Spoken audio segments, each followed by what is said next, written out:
Le ministre délégué à la présidence chargé de la Défense, Joseph Betty Assomo, est reçu en audience ce lundi 19 septembre 2022 au Palais du Peuple par le président de la République de Guinée équatoriale, Teodoro Obiang Bazogo. C'est sur haute instruction du chef de l'État, chef des forces armées Paul Biya, que Joseph Betty Assomo et sa délégation se rendent à Malabo pour porter un message au président équato-guinéen. L'entrevue entre l'émissaire camerounais et Teodoro Obiang Bazogo s'inscrit dans le cadre des concertations périodiques entre les deux chefs d'État. Je viens d'être reçu longuement par son Excellence M.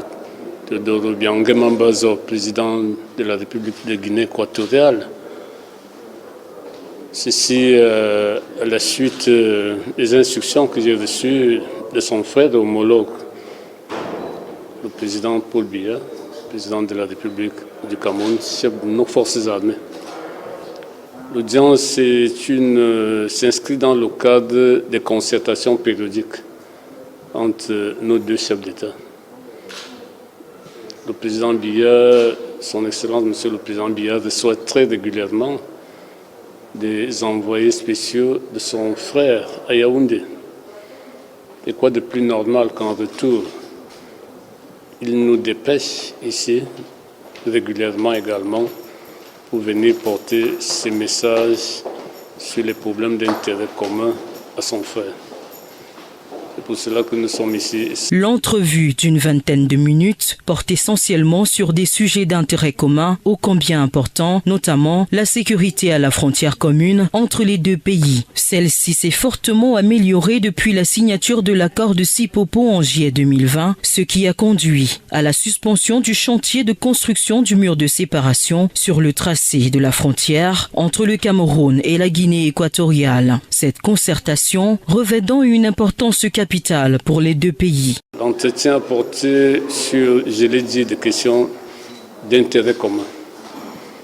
Vous le savez, le président Paul Biya en ce moment, le président en exercice de la conférence des chefs d'État de la CEMAC. Le Cameroun vit également une situation sécuritaire particulière depuis quelques années. Et les problèmes sécuritaires aujourd'hui sont internationaux, ils sont transfrontaliers.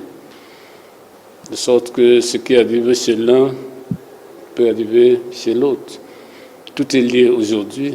Et quand on prend en compte les enjeux géopolitiques, les enjeux économiques de l'heure, vous comprenez très bien pourquoi de concertation. C'est sur une note de satisfaction que s'achève cette audience. Le ministre délégué à la présidence chargé de la Défense et sa délégation quittent le Palais du Peuple. L'ambassadeur du Cameroun en Guinée équatoriale, Désiré Jean-Claude Mengele, le général de corps d'armée, René-Claude Meka, chef d'état-major des armées, les généraux de brigade, Simon Ezomvondo et Alias Tungé constituent cette importante délégation.